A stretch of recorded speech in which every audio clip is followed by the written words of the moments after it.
Starting in the 14th century, infantry were gaining the upper hand over armored horsemen on the battlefields of medieval Europe. Archers and ranged troops were able to bring them down at distance, and mass formations of pikemen and halberdiers could stop them dead in their tracks. The Swiss infantry of the time, with their well-disciplined squares of pikemen, showed that they could consistently defeat large armies containing heavy medieval horsemen. Tacticians of the day began to experiment with the most effective way to deploy their infantry, as their importance on the field of battle grew over the years. The integration of pikemen and arquebusiers into a unified fighting force was a major issue that military leaders were grappling with by the end of the 15th century. It was the Spanish armed forces who pioneered the new methods of infantry fighting, and they created a new type of organizational unit, the Tercio. The Spanish would improve the effective Swiss square by adding the firepower of the arquebus, and by the first part of the 16th century, they were transformed into the most formidable military force of its age. They were the first fighting force to efficiently mix pikes and firearms. Literally meaning third, they were originally designed to be composed of 1/3 pikemen, 1/3 swordsmen, and 1/3 gunmen. Tercio companies dominated European battlefields in the 16th century and the first half of the 17th century, and are seen by historians as a major development of early modern combined arms warfare. The size of tercios varied between specific forces, but also over time, with a typical unit having around 1,500 men, but up to 3,000 were deployed in some situations. They were then organized into companies of 250 to 300 men each. Tercios had extremely effective leadership, as they were led by a maestre de campo, who was in charge of the entire unit. They were generally well respected by their troops, as they usually came from the ranks of the tercio itself. The maestre de campo was appointed by the king, but still had to prove their ability in battle before given leadership of the unit. Each company was led by a captain, and the maestre de campo and the captains all had experienced second-in-commands, ready to take over their duties if needed. As a standing army, the soldiers in the tercios were experienced combat veterans due to their constant deployment around the world in service of the Spanish Empire. They were either on campaign, quelling insurrections, or pacifying enemy territories. They had to be trained in all types of warfare, including siegecraft, ship-to-ship warfare, and even amphibious assaults. Another factor that gave tercios the edge against others was that typically the core of Spanish armies were formed by Spanish subjects, who were renowned for their discipline, cohesiveness, and professionalism. Other European powers who had adopted the tercio formation normally used foreign soldiers or mercenaries who often didn't match the Spanish in their fighting abilities or motivation.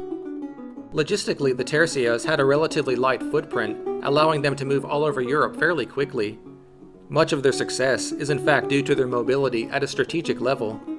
As an infantry formation, they did not have to worry about supplies for horses, and they operated separately from artillery units, and only took light field guns with them. As long as they had powder and shot, the tercio could live off the land and be ready for battle at the end of a long march.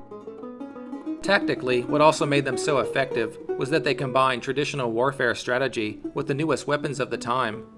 These units had very few or any weak spots because of the great coordination of pikes, swords, and arquebuses.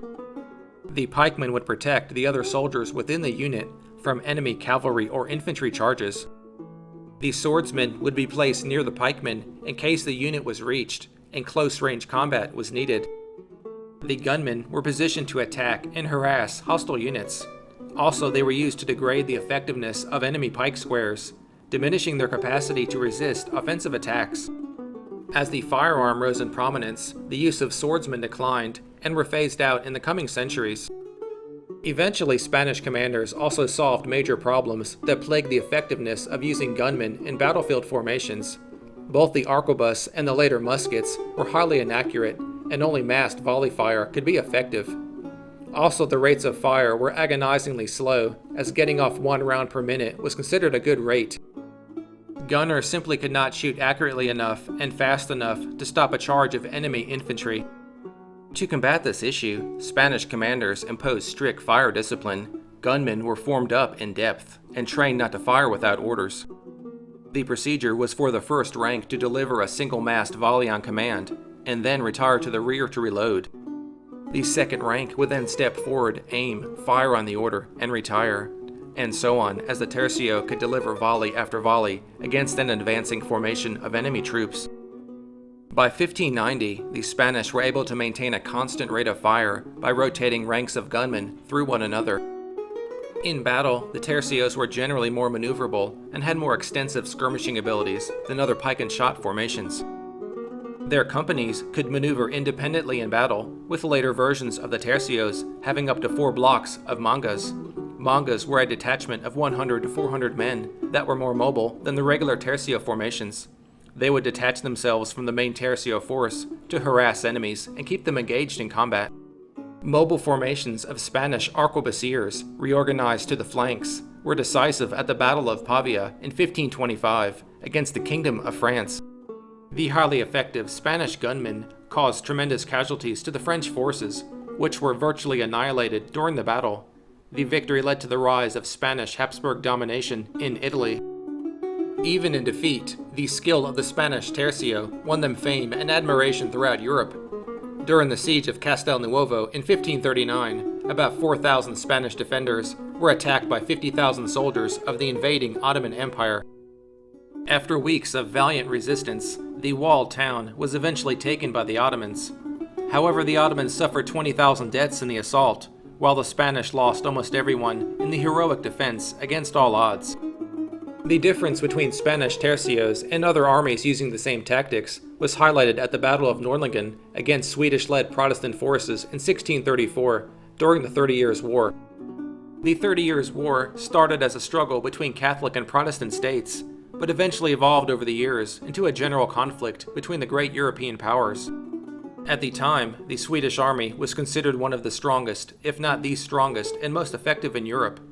Also, they had already defeated other pike and shot European powers in numerous battles.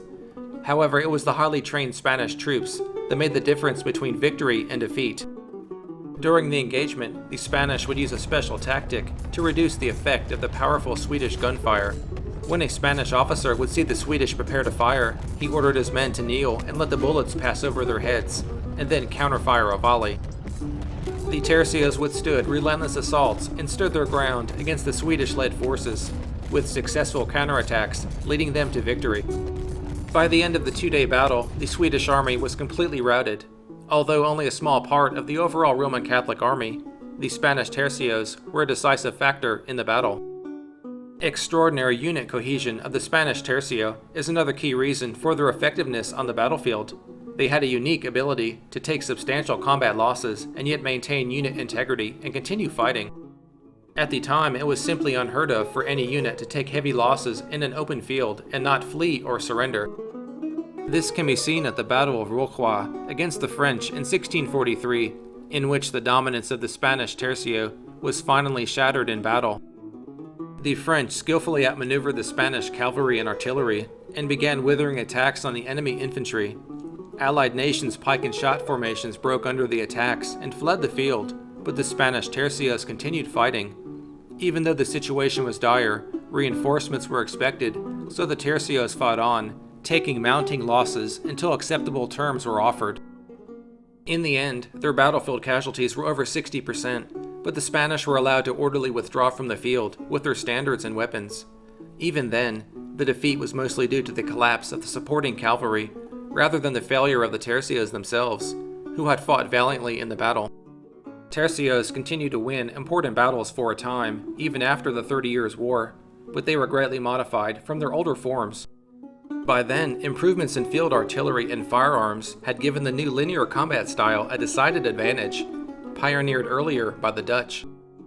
The later 17th century tercios adopted so much of the linear style's organization and tactics, they had little resemblance to their classic forms of the previous century. By the beginning of the 18th century, the Spanish tercios were transformed into regiments. The Spanish tercio was a major success on the battlefield for almost a century and a half due to a combination of factors. This can be seen through its ability to coordinate weapons into battlefield formations, a strict combat discipline, good training, a strong fighting spirit, and experienced and skilled commanders. All of these abilities together was the very definition of a professional army.